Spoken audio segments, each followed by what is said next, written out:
जय हिंद फ्रेंड, हिंदी और प्राइड में आप सभी का स्वागत है। फ्रेंड्स, यहाँ पे हम हिंदी भाषा साहित्य संबंधी प्रीवियस ईयर के क्वेश्चन को सॉल्व कर रहे थे और यहाँ देखिए 301 नंबर क्वेश्चन से है कि राष्ट्रभाषा का दर्जा उस भाषा को दिया जाता है जो पूरे राष्ट्र में पाई जाती है। राष्ट्र की सर्वोच्च शासकीय संस्था जिसे मान्यता प्रदान करती है। विभिन्न राज्य इसमें परस्पर शासकीय पत्राचार करते हैं। राष्ट्र की समस्त भाषाओं में जिसका साहित्य भंडार जो है वो सबसे अधिक समृद्ध होता है। तो यहाँ पे ये चीज़ हमें ध्यान देना है कि राष्ट्रभाषा का जो दर्जा दिया जाता है, राष्ट्रभाषा का दर्जा उस भाषा को दिया जाता है जो पूरे राष्ट्र में पाई जाती है। भारत की अधिकांश जनसंख्या हिंदी बोलती है, अतः भारत की राष्ट्रभाषा क्या है? हिंदी है।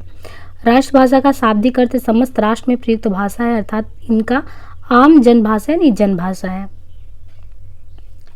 यहाँ देखिए, मानक भाषा किसी भाषा का वह रूप होता है जिससे उस भाषा का सम्मान बढ़ता है। भिन्न भिन्न भाषा क्षेत्रों में उनके एक रूप समान रूप से प्रामाणिक माने जाते हैं और वही तदनुरूप प्रयुक्त होते हैं, जिनके आधार पर दूसरे भाषा रूपों की स्थिति जांची या परखी जाती है। प्रदेश सरकार जिसे मान्यता देती है। तो मानक भाषा क्या होता है? जो भिन्न भिन्न भाषा क्षेत्रों में उसका एक रूप समान रूप से प्रामाणिक माना जाता है और वही तदनुरूप प्रयुक्त भी होता है। यहाँ देखें तो जो मानक भाषा है वो किसी भाषा का वह रूप होता है जिसे भिन्न भिन्न भाषा क्षेत्रों में उसका एक रूप समान रूप से प्रामाणिक माना जाता है और वही तद अनुरूप प्रयुक्त भी होता है। भारतीय भाषाओं के भाषा सर्वेक्षण का कार्य संपादन एवं कई खंडों में उनका प्रकाशन निम्नलिखित विद्वानों की अध्यक्षता में संपन्न हुआ। तो भारतीय जो भाषा है उनके भाषा सर्वेक्षण का कार्य संपादन एवं कई खंडों में उनका प्रकाशन निम्नलिखित विद्वानों की अध्यक्षता में संपन्न हुआ। ये तोसी तोरी, सुनीति कुमार चटर्जी, आचार्य Ramchandra Shukla, sir George Abraham Grierson. तो इनमें से ये जो सर जॉर्ज अब्राहम ग्रियर्सन थे, भारतीय भाषाओं के भाषा सर्वेक्षण का कार्य संपादन एवं कई खंडों में उनका प्रकाशन सर जॉर्ज अब्राहम ग्रियर्सन नामक विद्वान की अध्यक्षता में संपन्न हुआ। ग्रियर्सन अंग्रेजों के जमाने में इंडियन सिविल सर्विस के कर्मचारी थे। भारतीय विद्या विशारदों में विशेषतः भाषा विज्ञान के क्षेत्र में उनका स्थान अमर है। ग्रियर्सन ने दी modern vernacular literature of Hindustan नामक इतिहास ग्रंथ की रचना भी की है। हिंदी की वैज्ञानिक एवं तकनीकी शब्दावली के निर्माण हेतु संस्कृत शब्दों को प्राथमिकता देते हुए उपयोगी शब्द ग्रहण किए जाते हैं। तो देखिए, हिंदी की जो वैज्ञानिक एवं तकनीकी शब्दावली उनके निर्माण के लिए संस्कृत शब्दों को प्राथमिकता देते हुए उपयोगी शब्द ग्रहण किए जाते हैं। कहाँ से?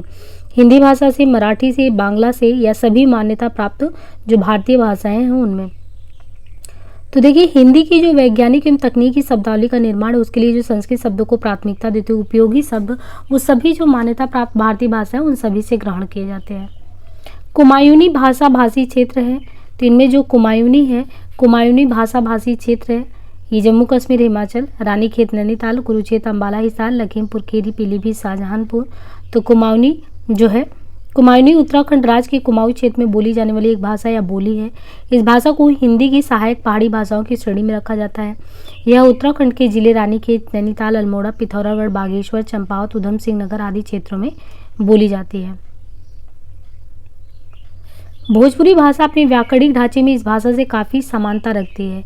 बांग्ला से, ब्रज भाषा से, फारसी से या बुंदेली से। तो जो भोजपुरी है वो भाषा में देखें तो अपने व्याकरणिक ढांचे में कौन सी भाषा से ज़्यादा समानता रखती है? तो बांग्ला भाषा से रखती है। अब यहाँ पे देखिए, जो भोजपुरी है वो भाषा अपने व्याकरणिक ढांचे में बांग्ला भाषा से काफ़ी समानता रखती है। भोजपुरी उपभाषा बिहारी हिंदी की एक बोली है। जो भोजपुरी उपभाषा है ये बिहारी हिंदी की एक बोली है। बिहारी हिंदी के तहत जो है मगही मैथिली बोलियां आती हैं। भोजपुरी बोली भोजपुर, शाहाबाद, छपरा, चंपारण, गोरखपुर, देवरिया, गाजीपुर, बलिया, बनारस आदि क्षेत्रों में बोली जाती है। खड़ी बोली के परिनिष्ठित रूप का विशिष्ट भाषा भाषी क्षेत्र कौन सा है? मेरठ, बुलंदशहर, खुर्जा, रोहतक, गुड़गांव, फरीदाबाद, पानीपत, कुरुक्षेत्र, अम्बाला। इनमें से कोई भी एक क्षेत्र नहीं। तो ये है मेरठ, बुलंदशहर, खुर्जा। खड़ी बोली जो है, खड़ी बोली के परिनिष्ठित रूप का विशिष्ट भाषा भाषी क्षेत्र मेरठ, बुलंदशहर, खुर्जा है। भाषा विज्ञान की दृष्टि से इसे आदर्श स्टैंडर्ड हिंदी, उर्दू तथा हिंदुस्तानी की मूल आधार स्वरूप बोली होने का गौरव भी प्राप्त है। ब्रज भाषा का आधार भाषा क्या रही है? महाराष्ट्री अपभ्रंश, अर्धमागधी अपभ्रंश, नागर अपभ्रंश, सौरसेनी अपभ्रंश। तो ब्रज भाषा का आधार भाषा कौन सा रहा है? सौरसेनी अपभ्रंश। ब्रज भाषा की आधार भाषा सौरसेनी अपभ्रंश रही है। सौरसेनी अपभ्रंश से पश्चिमी हिंदी का विकास हुआ और पश्चिमी हिंदी के तहत निम्न बोलियां आती हैं जिनमें खड़ी बोली, बुंदेली, हरियाणवी, ब्रज तथा कन्नौजी आदि है। अवधी भाषा की शब्दावली कौन सी है? तत्सम बाहुला, तद्भव बाहुला, देशज बाहुला, विदेशी शब्द बाहुला। तो जो अवधी भाषा है, अवधी भाषा की शब्दावली तत्सम बाहुला है। अवधी हिंदी क्षेत्र की एक उपभाषा है। यह उत्तर प्रदेश में अवध क्षेत्र, लखनऊ, रायबरेली, सुल्तानपुर, बाराबंकी, उन्नाव, हरदोई, सीतापुर, लखीमपुर, फैजाबाद, प्रतापगढ़ तथा फतेहपुर, मिर्जापुर, जौनपुर आदि कुछ अन्य जिलों में बोली जाती है। वाक्य संगठन की दृष्टि से हिंदी भाषा अंग्रेजी भाषा की भांति आयोगात्मक अविभक्ति के स्थान प्रदान है। संस्कृत भाषा की भांति योगात्मक अविभक्ति तथा स्थानीयता के आग्रह से मुक्त है। बांग्ला भाषा की भांति आयोगात्मक अविभक्ति के स्थान प्रदानता की दशा को पार कर फिर से साविभक्ति की ओर बढ़ रही है। चीनी भाषा की भांति एक एक अक्षर में ही पूरे पूरे वाक्य का बोध कराने की ओर बढ़ रही है। तो वाक्य संगठन की दृष्टि से जो हिंदी भाषा वो संस्कृत भाषा की भांति योगात्मक अविभक्ति और स्थानीयता के आग्रह से मुक्त है। अनेक संशोधन कमीशनों के प्रयासों के बावजूद देवनागरी लिपि परिपूर्णता नहीं पा सकी। अपनी मूल प्रकृति के अक्षरिक होने के कारण, अन्य भारतीय लिपियों के प्रयोक्ताओं के विरोध के कारण, दूसरी भाषाओं को भी देवनागरी में लिखने के दुराग्रह के कारण, सरकारी सहयोग न मिल पाने के कारण। तो देखिए यहाँ पे जो अनेक संशोधन कमीशन के प्रयासों के बावजूद देवनागरी लिपि अपनी मूल प्रकृति के अक्षरिक होने के कारण परिपूर्णता हासिल नहीं कर सकी। उसका कारण था अक्षरिक होना। लिपियां होती हैं उनका सही विकास क्रम कैसे कैसे लिपि जो हम आज लिखते हैं वो आया है। तो सबसे पहले था चित्र लिपि। कोई भी चीज़ जब मन में भाव उत्पन्न हुए तो हम आदिम जमाने में भी देखें तो वो चित्र से उकेरने का प्रयास काफ़ी गुफाओं में देखने को मिलता है। तो पहले चित्र लिपि था, चित्र से सूत्र, सूत्र से प्रतीकात्मक, उससे भाव, भाव के बाद ध्वनिमूलक लिपि, भाव मूलक लिपि, चित्र लिपि, सूत्र लिपि, ध्वनि मूलक। तो इस तरीके से यहाँ चित्र, फिर सूत्र, इसके बाद यहाँ पे देखिए प्रतीकात्मक, भाव मूलक, ध्वनि मूलक। किस बोली में न ध के स्थान पे न हो जाता है? तो ये होता है आपका भोजपुरी में, है ना। सुमेलित करना है ब्रजभाषा, अवधी, हरियाणा, छत्तीसगढ़ी। तो यहाँ पे देखिए क्रमशः भाषाई तौर पे ब्रजभाषा, ये इसका नाम है। ब्रजभाषा को अंतर्वेदी भी कहते हैं, अवधी को वैश्वाड़ी कहते हैं, हरियाणी को बांगरू कहते हैं, छत्तीसगढ़ी को कल्टाही कहते हैं। जिन ध्वनि चिन्हों द्वारा मनुष्य परस्पर विचार विनिमय करता है उसको समष्टि रूप में भाषा कहते हैं। भाषा की यह परिभाषा किसके द्वारा दी गई है? तो डॉक्टर बाबूराम सक्सेना के द्वारा। जिन ध्वनि चिन्हों के द्वारा मनुष्य परस्पर विचार विनिमय करता है उसको समष्टि रूप में भाषा कहते हैं। उक्त परिभाषा डॉक्टर बाबूराम सक्सेना की है। मनुष्य और मनुष्य के बीच वस्तुओं के विषय में अपनी इच्छा और मति का आदान प्रदान करने के लिए व्यक्त ध्वनि संकेत का जो व्यवहार होता है उसे भाषा कहते हैं। ये डॉक्टर श्याम सुंदर दास जी का कहना है। यहाँ से शुरू होता है हिंदी शिक्षण एवं पत्रकारिता। तो पत्रकारिता से किस तरीके से क्वेश्चन अलग अलग जो भी एग्जाम कंडक्ट हुए हैं इसके प्रीवियस में, तो उनमें जो क्वेश्चन आए उनका संकलन यहाँ दिया गया है। जैसे किसी व्यक्ति द्वारा किसी अन्य व्यक्ति को याद करना कौन सा संचार है? तो यदि आप याद कर रहे हैं तो वो अंतर वैयक्तिक संचार के तहत आता है या अंतः वैयक्तिक के तहत आता है। तो देखिए जब हम किसी व्यक्ति द्वारा किसी अन्य को याद कर रहे हों तो ये अंतः वैयक्तिक संचार के तहत आता है, जो कि एक मनोवैज्ञानिक क्रिया है तथा मानव का व्यक्तिगत चिंतन मनन है। इसमें संचारक एवं प्राप्तकर्ता दोनों की भूमिका एक ही व्यक्ति को निभानी पड़ती है। अंतः वैयक्तिक संचार मानव की भावना, स्मरण, चिंतन या उलझन के रूप में भी हो सकती है। क्षेत्रीय TV, cable network, banner, poster आदि के द्वारा छोटे क्षेत्र में किसी वस्तु के प्रचार प्रसार के लिए कैसे विज्ञापन का प्रयोग किया जाता है? तो उसके लिए स्थानीय विज्ञापन। स्थानीय विज्ञापन हेतु क्षेत्रीय टीवी, केबल नेटवर्क तथा बैनर, पोस्टर आदि का इस्तेमाल किया जाता है। जनसंचार के आधुनिक माध्यमों में सबसे पुराना माध्यम कौन सा है? तो प्रिंट माध्यम है। प्रिंट माध्यम जनसंचार के माध्यमों में सबसे पुराना तथा शुरुआती माध्यम है। जनसंचार के प्रमुख कार्यों में शामिल है सूचना देना, शिक्षित करना, मनोरंजन करना आदि। भारत का पहला अखबार 1780 ईस्वी में जेम्स ऑगस्टस हिकी ने बंगाल गजट नाम से निकाला था। The rise and growth of Hindi journalism शोध प्रबंध किसका है? तो ये है डॉक्टर रामरतन भटनागर का। The rise and growth of Hindi journalism शोध प्रबंध डॉक्टर रामरतन भटनागर का। यह शोध प्रबंध 1947 ईस्वी में प्रकाशित हुआ। यह हिंदी प्रिंट मीडिया पर पहला शोध प्रबंध था और डॉक्टर भटनागर ने 1826 से 45 तक के हिंदी के प्रिंट मीडिया को अपने शोध का विषय भी बनाया था। रेडियो में जो विज्ञापन आते हैं उनकी शुरुआत कब से हुई है? 1923, 1947 या 50 या 1823।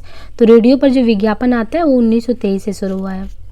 लिखित रचना के शिक्षण में कौन सी विधि पहले अपनाना सही होता है? यदि कोई चीज़ लिखना है तो उसमें आप शिक्षण विधि में कौन सा तरीका अपनाते हैं? अज्ञात से ज्ञात, अस्थूल से सूक्ष्म की तरफ, जटिल से सरल की तरफ या सरल से जटिल की तरफ? तो यहाँ पे जब भी हम लेखन काम करते हैं और प्रभावी उसको बनाना होता है, तो उसके लिए जो हमारी पद्धति होती है वो अधिकाधिक सुलभ बनाना है कोई चीज़ को। तो शिक्षण को प्रभावी और आधिकारिक अधिगम सुलभ बनाने हेतु जो है शिक्षण के लिए सरल से जटिल, पहले सरल चीज़ों को बताइए, फिर धीरे धीरे धीरे आप कठिन पे जाइए। ज्ञात से अज्ञात की ओर, जो चीज़ जानकारी में पहले वो, फिर नई जो है उसको बताइए, है ना। तो ये विधि अपनाया जाता है, सरल से जटिल, ज्ञात से अज्ञात। पत्रकारिता पत्र पत्रिकाओं के लिए समाचार लेख एकत्रित तथा संपादित करने, प्रकाशन आदेश देने का कार्य है। पत्रकारिता के संबंध में कथन किसका है? तो ये है कि जो पत्रकारिता है वो पत्र पत्रिकाओं के लिए समाचार लेख जो है एकत्रित तथा संपादित करने, प्रकाशन आदेश देने का कार्य। पत्रकारिता के संबंध में जो ये कथन है किसका है? बद्रीनाथ कपूर का, कृष्ण बिहारी का, प्रेमनाथ का, डॉक्टर अर्जुन तिवारी का। तो जो पत्रकारिता है, पत्रकारिता में पत्र पत्रिकाओं के लिए समाचार लेख एकत्रित करना, संपादित करना, प्रकाशन का आदेश देने का कार्य जो है ये डॉक्टर बद्रीनाथ कपूर का कहना है। निम्न में से क्या रिपोर्ट लेखन की गलत विधि है? जो रिपोर्ट लिखा जाता है तो उसमें क्या रिपोर्ट लिखने की गलत विधि है? सर्वप्रथम संस्था का नाम लिख देना चाहिए। आयोजन स्थल का नाम लिखना जरूरी नहीं है। प्रतियोगिता का परिणाम आया हो तो उसका भी उल्लेख होना चाहिए। आयोजन की तिथि और समय की सूचना दी जानी चाहिए। तो जब हम रिपोर्ट लिखते हैं तो रिपोर्ट में आयोजन स्थल का नाम लिखना ये जरूरी नहीं है।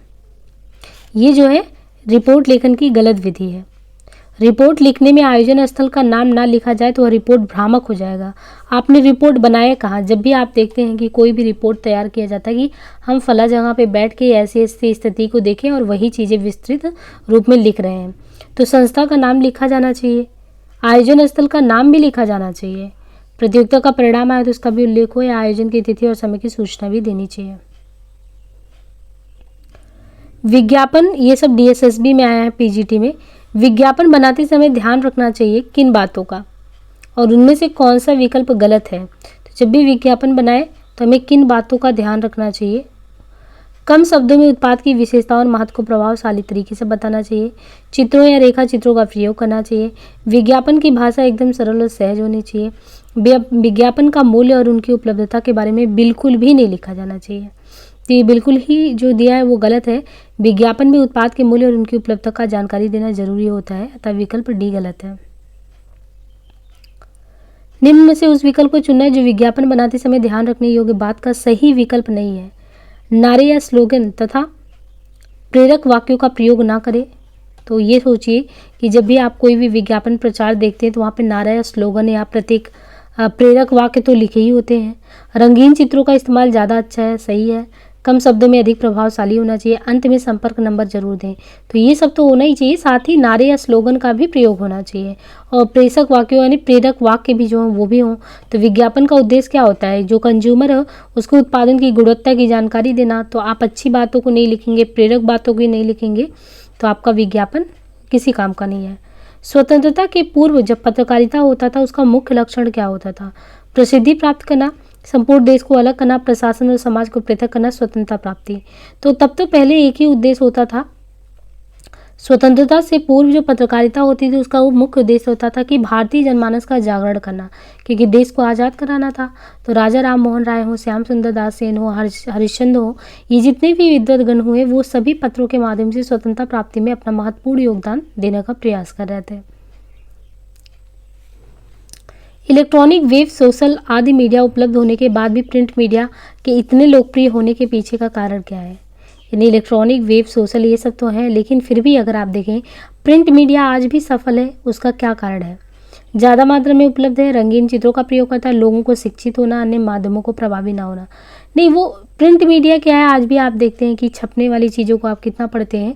प्रिंट मीडिया अपनी प्रामाणिकता और अस्थायित्व के चलते मीडिया के इलेक्ट्रॉनिक जो माध्यम है, आप उतनी विश्वसनीयता सोशल मीडिया वाले पे नहीं कर सकते जितना आपको पेपर वगैरह से जो जानकारी प्राप्त होती है। तो आजकल भी आप देखेंगे जो विश्वसनीयता के मामले हैं, प्रामाणिकता के मामले हैं, तो प्रिंट मीडिया अपनी प्रामाणिकता और अस्थायित्व के चलते जो है इलेक्ट्रॉनिक माध्यमों के बाद भी अपना स्थान पाठकों के बीच बनाए हुए हैं। छात्रों और शोधार्थियों के लिए, दोनों के लिए प्रिंट मीडिया संदर्भ, रेफरेंस और दस्तावेज का भी काम करता है। प्रिंट मीडिया के लोकप्रिय होने का मुख्य कारण लोगों को शिक्षित होना भी है। निबंध लेखन के लघु रूप को क्या कहा जाता है? जो निबंध लिखा जाता है तो निबंध लेखन के लघु रूप को क्या कहते हैं?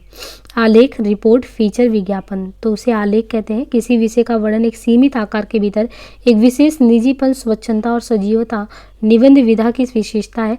आलेख में सीमाओं को और स्पष्ट करते हुए एक विषय पर सर्वांगीण, पूर्ण और सम्यक विचार प्रस्तुत करते हैं। इसे निबंध का लघु रूप कहते हैं। निम्न में से क्या साक्षात्कार की सीमाएं एवं जो हानियों से संबंधित विकल्प नहीं है? तो कौन सा इसमें नहीं है? लचीली पद्धति। लचीली पद्धति साक्षात्कार की सीमा नहीं है, अपितु सकारात्मक पक्ष है, जिसमें आवश्यकता अनुसार विषय वस्तु एवं साक्षात्कार संचालन में परिवर्तन हो सकता है। शेष अन्य विकल्प साक्षात्कार की सीमाएं एवं हानियां हैं। किस माध्यम के आ जाने से अखबार को अपने कार्यों को और रोचक बनाने के बारे में फिर से सोचना पड़ता है? तो है इंटरनेट। 1969 ईस्वी में इंटरनेट की खोज हुई है ना। 1969 में इंटरनेट की खोज के बाद यह तेजी से लोगों में लोकप्रिय हुआ। इंटरनेट के पूर्व समसामयिक खबरों तथा देश विदेश की हलचलों के बारे में जानकारी का प्रमुख स्रोत दैनिक अखबार हुआ करते थे। इंटरनेट ने अपनी गति की तीव्रता से अखबार के सम्मुख कड़ी चुनौती पेश की, जिसके बाद अखबारों में आमूलचूल परिवर्तन किए गए। निम्न में से कौन सा विकल्प आलेख लेखन की विधा से संबंधित गलत विकल्प है? विश्लेषण शैली का प्रयोग, जिज्ञासाशील, असहज, क्लिष्ट और प्रभावशाली भाषा। एक ही बात पुनः न लिखी जाए। असहज, क्लिष्ट और प्रभावशाली भाषा आलेख लेखन की विधा से संबंधित गलत विकल्प है। विश्लेषण शैली का प्रयोग, जिज्ञासाशील, एक ही बात पुनः न लिखी जाए। किसी विशेष सूचना को लोगों तक पहुंचाने के लिए किस प्रकार के विज्ञापन बनाए जाते हैं? तो सूचनाप्रद विज्ञापन। किसी विशेष सूचना को लोगों तक पहुंचाना, उसके लिए सूचनाप्रद विज्ञापन। किसी उत्पाद अथवा सेवा को बेचने अथवा प्रवर्तित करने के उद्देश्य से किया जाने वाला जनसंचार विज्ञापन कहलाता है। निम्न में से क्या पत्रकारिता का माध्यम नहीं है? वेब पत्रकारिता, फेसबुक पत्रिकाएं, रेडियो। तो कौन सा नहीं है? फेसबुक। फेसबुक जो है ये पत्रकारिता का माध्यम नहीं है, जबकि वेब पत्रकारिता, पत्रिकाएं और रेडियो ये सभी पत्रकारिता के माध्यम है। पत्रकारिता के प्रमुख रूप या प्रकार क्या है? खोजी पत्रकारिता, खेल पत्रकारिता, महिला पत्रकारिता, बाल पत्रकारिता, आर्थिक पत्रकारिता। तो ये प्रमुख रूप हैं: खोजी, खेल पत्रकारिता, महिला पत्रकारिता, बाल पत्रकारिता और आर्थिक पत्रकारिता। पत्रकारिता की वो शैली जो 20वीं सदी से प्रमुखता में आई तथा जिसे लोक पत्रकारिता भी कहते हैं, लोक पत्रकारिता भी कहते हैं, वो निम्न में से किससे संबंधित है? तो 20वीं सदी में वो शैली आई, लोक पत्रकारिता भी कहते हैं, वो कौन सा है? खोजी पत्रकारिता, सेलिब्रिटी पत्रकारिता, खेल पत्रिका, बाल पत्रिका। तो ये सेलिब्रिटी जो पत्रकारिता है, ये पत्रकारिता की वो शैली है जो 20वीं सदी में बहुत ही प्रमुख रूप से उभर के आई है। ये लोगों की जो है, जो सेलिब्रिटी वाला पत्रकारिता वो निजी जीवन पर केंद्रित है। मुख्य रूप से हस्तियां, फिल्म और रंगमंच अभिनेता, मनोरंजन उद्योग में अन्य उल्लेखनीय लोग और राजनेताओं जो सुर्खी में रहना चाहते हैं उन सभी के लिए। गद्य की वह विधा जो किसी एक विषय पर सर्वांगपूर्ण और सम्यक विचार प्रस्तुत करती है उसे क्या कहते हैं? तो वो है आलेख। आलेख अगर देखें तो वास्तव में लेख का ही प्रतिरूप होता है। लेख में सामान्यतः किसी एक विषय से जुड़ा विचार होता है। आलेख में आ उपसर्ग लगता है जो कि यह प्रकट करता है कि आलेख सम्यक और संपूर्ण होना चाहिए। आलेख गद्य की वह विधा है जो किसी एक विषय पर सर्वांगपूर्ण और सम्यक विचार जो है प्रस्तुत करती है। पत्रकारिता विशिष्ट देश, काल और परिस्थिति के आधार पर तत्वों का परोक्ष मूल्य का संदर्भ प्रस्तुत करती है। पत्रकारिता के संबंध में ये कहना किसका है? तो ये श्री प्रेमनाथ चतुर्वेदी का है। पत्रकारिता विशिष्ट देश, काल और परिस्थिति के आधार पर तथ्यों का परोक्ष मूल्य का संदर्भ प्रस्तुत करना चाहती है। ये कथन श्री प्रेमनाथ चतुर्वेदी का है। समाज एवं समय परिप्रेक्ष्य में लोगों को सूचनाएं देकर उन्हें शिक्षित करना ही पत्रकारिता का ध्येय है। पत्रकारिता मात्र रूखी सूखी सूचनाएं नहीं होती, वरन लोगों को जागरूक बनाती है, उन्हें फैसले करने एवं सोचने लायक बनाती है। आज के समय में उपभोक्ता को आकर्षित करने का सबसे बेहतरीन तरीका क्या है? विज्ञापन। आज के समय में अगर देखें तो विज्ञापन एक ऐसा जरिया है जिसके माध्यम से वस्तुओं, सेवाओं या विचारों की गुणवत्ता के बारे में आम जनता को बताना है, जनता को अपने वस्तु की तरफ आकर्षित करना, जिससे उपभोक्ता आकर्षित होकर वस्तुओं और सेवाओं को अपने इस्तेमाल में लेता है। इसी को कहते हैं विज्ञापन। और ये रिपोर्ट क्या होता है? रिपोर्ट देखिए वो लिखित सामग्री है जो किसी घटना, कार्य योजना, समारोह आदि के बारे में आप प्रत्यक्षदर्शी बनते हैं, उसको देखते हैं या छानबीन करते हैं, फिर तैयार करते हैं, वही प्रतिवेदन या रिपोर्ट कहलाता है। निम्न में से क्या फीचर से संबंधित विचार नहीं है? तो इनमें से कौन सा ऐसा है जो फीचर से संबंधित विचार नहीं है? फीचर आवश्यकता से अधिक छोटा तथा पढ़ने में उबाऊ होने पर भी अच्छा हो सकता है। फीचर हमारा सात्विक किस्म का मनोरंजन करता है। फीचर में अपनी मनोवृत्ति और समझ के अनुसार किसी विषय या व्यक्ति विशेष का चित्रण करना पड़ता है। फीचर मुख्य रूप से आनंद और विनोद के लिए होता है। तो फीचर से संबंधित क्या विचार नहीं है। फीचर जो था आवश्यकता से ज़्यादा छोटा तथा पढ़ने में उबाऊ होने पर भी अच्छा हो सकता है, ये गलत है। फीचर हमारा सात्विक किस्म का मनोरंजन है। फीचर में अपनी मनोवृत्ति और समझ के अनुसार किसी विषय या व्यक्ति विशेष का चित्रण होता है। फीचर मुख्य रूप से आनंद और विनोद के लिए होता है। तो यहाँ पे अगर हम देखें फीचर की आवश्यकता, तो फीचर आवश्यकता से ज़्यादा छोटा तथा पढ़ने में उबाऊ होने पर भी अच्छा हो सकता है, ये फीचर से संबंधित विचार सही नहीं है। अगर फीचर की विशेषताओं की बात करें तो फीचर हमारा सात्विक किस्म का मनोरंजन करता है। पहली चीज़ तो सात्विक किस्म का मनोरंजन करता है। दूसरा, फीचर में अपनी मनोवृत्ति और समझ के अनुसार किसी विषय या व्यक्ति विशेष का चित्रण करना पड़ता है। फीचर मुख्य रूप से आनंद और विनोद के लिए होता है। तो एक मनोरंजन भी है, आनंद और विनोद के लिए भी है, और अपनी मनोवृत्ति और समझ के अनुसार किसी विशेष या व्यक्ति विशेष का चित्रण होता है। और फीचर रूपक या फीचर लोगों को रुचिकर लगने वाला ऐसा कथात्मक लेख जो हाल के ही समाचारों से जुड़ा नहीं होता बल्कि विशेष लोक स्थान घटना केंद्रित होता है। दृश्यांकित करने से पूर्व कथा को ध्यान में रखकर दृश्यों का जो विवरण तैयार किया जाता है उसे क्या कहते हैं, तो उसे पटकथा कहते हैं। दूरदर्शन समाचार के बारे में कौन सा कथन ठीक नहीं है। दूरदर्शन समाचार के बारे में कौन सा कथन ठीक नहीं। समाचार सत्यता पर आधारित हो, समाचार लेखन निष्पक्ष हो, शब्दों और चित्रों का तालमेल आवश्यक नहीं है, चित्र महत्वपूर्ण हो और शब्द उनकी सहयोगी भूमिका में हो, तो ये सही नहीं है। देखिए, शब्दों और चित्रों का तालमेल आवश्यक नहीं है, यह कथन दूरदर्शन समाचार के बारे में ठीक नहीं है, क्योंकि शब्दों और चित्रों के मध्य तालमेल ना होने की दशा में समाचार भ्रामक सा लग सकता है। समाचार हमेशा देखें तो सत्यता पर आधारित हो, समाचार लेखन निष्पक्ष हो, चित्र महत्वपूर्ण हो और शब्द उसके सहयोगी भूमिका में, उक्त तीनों ही कथन दूरदर्शन समाचार के बारे में ठीक है। इनमें से कौन सा कथन सही नहीं है। संचार माध्यमों में अनेक भाषाओं का प्रयोग होता है। विदेशों के कार्यक्रम भी भारतीय भाषाओं में प्रस्तुत किए जा रहे हैं जिनमें पात्र और दृश्य विदेशी हैं। विदेशों में भी भारतीय कार्यक्रमों को भारतीय पात्र और कथानकों के साथ वहाँ की भाषा में प्रसारित किया जाता है। संचार माध्यमों में एक ही भाषा का प्रयोग होना चाहिए। तो यहाँ पे देखें डी, संचार माध्यमों में एक ही भाषा का प्रयोग होना चाहिए, यह कथन सही नहीं है, जबकि दिए गए अन्य विकल्पों के कथन सही है। दृश्य श्रव्य काव्य से क्या मतलब है। दृश्य और श्रव्य काव्य से क्या अभिप्राय है। जो साहित्य दिखाई दे वह दृश्य है, जो साहित्य सुना जा सके वह श्रव्य है, देखने के साथ साथ सुना भी जा सके वह दृश्य श्रव्य है। दृश्य काव्य जैसे नाटक, श्रव्य काव्य जैसे कविता कहानी। तो दृश्य यानी देख भी सके, श्रव्य यानी सुन सके, उससे क्या मतलब है, जिसे भी सुन सकते हैं, देख सकते हैं, चलचित्र, यह दृश्य श्रव्य है। दृश्य श्रव्य के अंतर्गत टेलीविज़न भी आता है, फिल्में हैं, इंटरनेट भी है। दूरदर्शन के बारे में क्या सही नहीं है। जो दूरदर्शन है यह समाचार, मनोरंजन और विज्ञापन का माध्यम बन गया है। दूरदर्शन जनमत निर्माण में महत्वपूर्ण सहभागी है। जीवंत दृश्यों की प्रस्तुति के कारण इसकी लोकप्रियता अधिक है। इसके विज्ञापनों ने बहुराष्ट्रीय कंपनियों को दिवालिया बना दिया है। तो इसके विज्ञापन ने क्या बहुराष्ट्रीय कंपनियों को दिवालिया बना दिया है। दूरदर्शन के बारे में कथन सही नहीं है। समाचार, मनोरंजन और विज्ञापन का माध्यम बन गया है। दूरदर्शन जनमत निर्माण भी करता है, जीवंत दृश्यों की प्रस्तुति भी करता है और इसकी लोकप्रियता भी काफ़ी हद तक है, क्योंकि बहुत ही विश्वसनीयता पे अभी भी आप एक न्यूज़ जो देखना चाहते हैं तो सार्थक न्यूज़ आपको यहाँ देखने को मिल सकते हैं। जो डॉक्यूमेंट्री होती है वृत्तचित्र, उसके बारे में कौन सा कथन सही नहीं है। डॉक्यूमेंट्री के बारे में, इसमें विषय की अंतिम तह तक जाने का प्रयास किया जाता है। इसका उद्देश्य मनोरंजन होता है, वर्तमान और भावी पीढ़ी को सूचना, शिक्षा और प्रेरणा देने के लिए बनता है, अतीत के जीवन दस्तावेज के रूप में जाना जाता है। तो ये सभी है। अभी आप कोई भी डॉक्यूमेंट्री उठा के देखिए तो उसका विषय भी आप देखेंगे बहुत ही प्रेरक रहेगा। तो इसमें इसका उद्देश्य मनोरंजन होता है, कतई से नहीं है। इसमें देखिए इसका उद्देश्य जो होता है, इसका उद्देश्य मनोरंजक होता है। वृत्तचित्र जो डॉक्यूमेंट्री के बारे में कथन सही नहीं है, इसमें विषय को अंतिम तह तक जाने का प्रयास करते हैं। डॉक्यूमेंट्री जो होता है वर्तमान और भावी पीढ़ी को सूचना, शिक्षा और प्रेरणा देने के लिए बनाया जाता है। और तीनों ही कथन डॉक्यूमेंट्री के संदर्भ में सही है। रेडियो में किसी कार्यक्रम के आरंभ और अंत की सूचना देने का कार्य किसके माध्यम से होता है। विज्ञापन, उद्घोषणा, साक्षात्कार, समाचार। तो यह है उद्घोषण। रेडियो में किसी कार्यक्रम के आरंभ और अंत की सूचना देने का कार्य उद्घोषणा के माध्यम से होता है।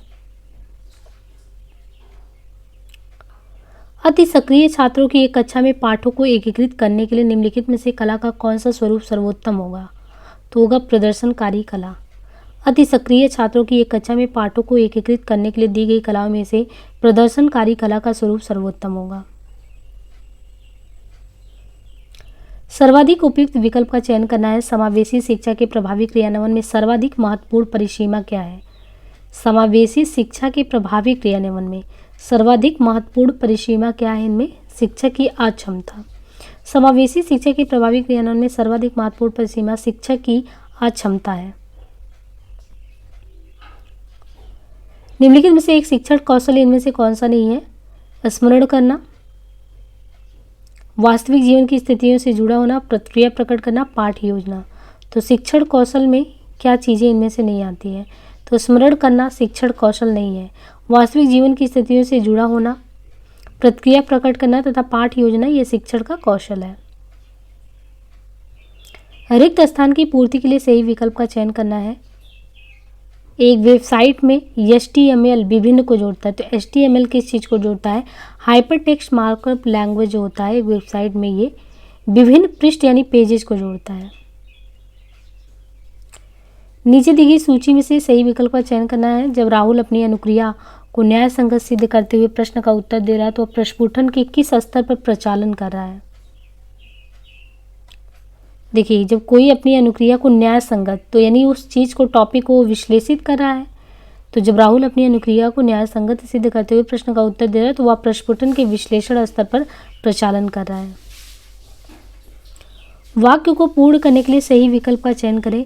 प्रभावी संचार विचार की स्पष्टता द्वारा संभव है, मृदुलता पूर्वक बोलने का संभव है, योजनागत विचारों को अभिव्यक्त करने की सुसंगति द्वारा संभव है। तो यही सही है।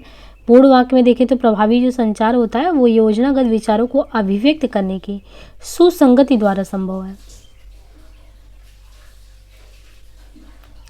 दिए गए विकल्पों में से सर्वाधिक उपयुक्त विकल्प का चयन करना है। एकाधिक कार्य तभी संभव है जब पाठक के पास क्या होना चाहिए? एक से ज़्यादा कार्य तो तभी संभव है जब पाठक के पास ध्वन्यात्मक जागरूकता हो, पाठन क्षमता हो, पाठन की गति हो, पाठन का प्रवाह हो। तो एक से ज़्यादा काम तभी संभव है जब जो पाठक है, पढ़ने वाला, पाठन का प्रवाह हो उसके पास। दिए गए विकल्पों में से सर्वाधिक उपयुक्त अनुक्रिया की पहचान करनी है। समाज में एक समावेशी दृष्टिकोण में माता पिता और अन्य वयस्क सम्मिलित रहते हैं जो रोगियों एमेलिया दृष्टिकोण से अभ्यासों को प्रकट करते हैं। तो ये DSSB PGT का थोड़ा हटके है और जितने भी हमने हिंदी के वो लगाए हैं सेट, तो ये पूर्ण वाक्य में दिया है कि इस तरीके से भरना है इसको। अब जब शिक्षक प्रयोग को प्रेक्षणों को संचालित करने के लिए कहता है और एक निष्कर्ष पर पहुंचता है तो किस दृष्टिकोण का अनुकरण करता है? यानी जो शिक्षक है प्रयोग को, जो ऑब्जर्वेशन को संचालित करने के लिए कहता है तो एक निष्कर्ष पर पहुंचता है, उसका दृष्टिकोण प्रेरक दृष्टिकोण होता है। नीचे दिए गए विकल्पों में से चयन करना है कि पाठों में नाट्य कला जो है ये साक्षरता कौशल को प्रोत्साहित करने के लिए सक्षम बनाती है। सर्वाधिक उपयुक्त अनुक्रिया का चयन करना है। विद्यालयों में सर्वोत्तम अभ्यासों का व्यापक पैमाने पर साझाकरण, जो साझाकरण होता है वो वेब गोष्ठियों द्वारा सर्वाधिक रूप से संभव है, वेबिनार के माध्यम से। सही विकल्प का चयन करना है। वर्तमान समय में स्टेम का अर्थ क्या है? तो स्टेम आप देखते हैं कि स्टेम जो है इस समय अगर देखें तो एस फॉर साइंस, साइंस यानी विज्ञान, टी फॉर टेक्नोलॉजी तकनीक, ई फॉर इंजीनियरिंग अभियांत्रिकी मैथमेटिक्स। तो स्टेम क्या है? वर्तमान समय में स्टेम का full form science, technology, engineering और मैथमेटिक्स। सही विकल्प का चयन करना है। पर्यावरणीय व्यवधान के लिए शहरीकरण एक प्रमुख योगदान करता है जो घटी हुई जैव विविधता को बढ़ावा देता है, बढ़ी हुई जनसंख्या, पालतू जानवरों को बढ़ी हुई संख्या, निर्माण के विविध प्रतिमान। तो वैसे तो ये इन्वायरमेंट सेक्शन में पूछा जाना चाहिए, यहाँ पे दिया है क्वेश्चन। ये घटी हुई जैव विविधता सही विकल्प है। पर्यावरणीय व्यवधान के लिए शहरीकरण एक प्रमुख योगदान करता है जो घटी हुई जैव विविधता को बढ़ावा देता है। जैव विविधता ज़्यादा रहे तो अच्छी बात है, लेकिन वो घट रहा है। यदि दो भिन्न शिक्षक एक उत्तर पुस्तिका का मूल्यांकन करते हैं और अंकों में अंतर होता है तो प्रश्न पत्र में क्या होगा? विश्वसनीयता की कमी होगी। विश्वसनीयता की कमी होगी ना, यदि दो अलग अलग शिक्षक एक ही उत्तर पुस्तिका का मूल्यांकन करते हैं और अंकों में अंतर आता है। यहाँ सही उत्तर का चयन करना है। गीजूभाई का शिक्षा का सिद्धांत निम्नलिखित में से किस पर आधारित है? गीजूभाई का जो शिक्षा का सिद्धांत है वो प्रकृतिवाद पर आधारित है। गीजूभाई बधेका एक शिक्षक, लेखक, दार्शनिक तथा शैक्षिक विचारक थे। गीजूभाई के अनुसार शिक्षा ऐसी होनी चाहिए जो बालक को स्वावलंबी, निर्णयशील एवं सृजनशील बनाए। सूची में से सही विकल्प का चयन करना है। स्वमूल्यांकन बच्चों में क्या करता है? प्रतिक्रियात्मक कौशल जो है उसको बढ़ावा देता है। सही विकल्प का चयन करना है। संचार प्रक्रिया में प्रतिपुष्टि शब्द का क्या मतलब होता है? तो अनुक्रिया जो प्राप्तकर्ता प्रेषक को देता है। संचार प्रक्रिया में प्रतिपुष्टि शब्द का अर्थ वह अनुक्रिया जो प्राप्तकर्ता प्रेषक को देता है। संविधान की समवर्ती सूची में शिक्षा की प्रतिस्थापना का अर्थ है शैक्षणिक, वित्त, केंद्र और राज्य प्रशासनों का उत्तरदायित्व है। रेडियो लेखन के अंतर्गत ध्वनि रूपक निर्माण के लिए आवश्यक क्या नहीं है? रेडियो लेखन के अंतर्गत ध्वनि रूपक निर्माण के लिए इसमें क्या आवश्यक नहीं है? तो मंच सज्जा। रेडियो लेखन के तहत ध्वनि रूपक निर्माण के लिए मंच सज्जा जरूरी नहीं है, जबकि संगीत आलेख तथा सूत्रधार का रेडियो में होना जरूरी है। छोटे छोटे भावपूर्ण वाक्यों में लिखा हुआ आलेख जब सूत्रधार द्वारा स्पष्ट व शुद्ध उच्चारण के संगीत युक्त होकर प्रसारित होता है तो श्रोता स्वयं मंत्रमुग्ध हो जाता है। मुद्रण अभिन्यास स्थिति प्रिंट लेआउट मोड में हम बाहर रेखांकन उपकरण देख सकते हैं, प्रलेख देख सकते हैं क्योंकि यह मुद्रित पृष्ठ पर दिखाई देता है, केवल पाठ्य भाग संबंधी विषय वस्तु देख सकते हैं, या प्रलेख का पाठन करने के लिए उपलब्ध क्षेत्र को अधिकतम कर सकते हैं, तो ये प्रलेख देख सकते हैं। मुद्रण अभिन्यास स्थिति प्रिंट आउट ले में हम प्रलेख देख सकते हैं क्योंकि यह मुद्रित पृष्ठ पर दिखाई देता है।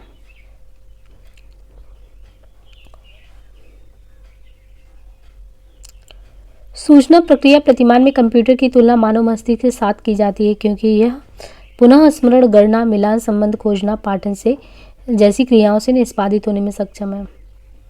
निम्नलिखित में से कौन सी विशेषता समाचार लेखन से जुड़ी नहीं है? नवीनता, स्पष्टता, संक्षिप्तता, विरोधाभास। तो ये है विरोधाभास।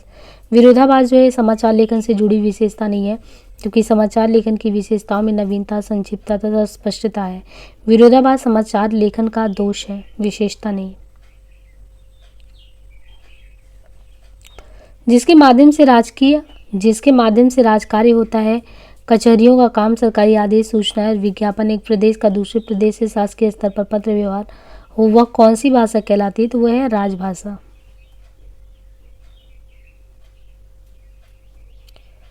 टेलीविजन लेखन के दृश्यांकन में किसकी भूमिका नहीं होती? टेलीविजन लेखन के दृश्यांकन में किसकी भूमिका नहीं होती है? तो यह है निर्माता की। टेलीविजन लेखन के दृश्यांकन में निर्माता की भूमिका नहीं होती है, जबकि निर्देशक, कलाकार तथा कैमरामैन की टेलीविजन लेखन के दृश्यांकन में महत्वपूर्ण भूमिका होती है। निर्देशक एक जिम्मेदार व्यक्ति जो अपनी देखरेख में किसी परियोजना को पूरा करता है। फीचर के विषय में कौन सा कथन सही नहीं है? फीचर के विषय में कौन सा कथन सही नहीं है? फीचर किसी घटना, व्यक्ति, वस्तु या स्थान के बारे में लिखा गया विशिष्ट आलेख है।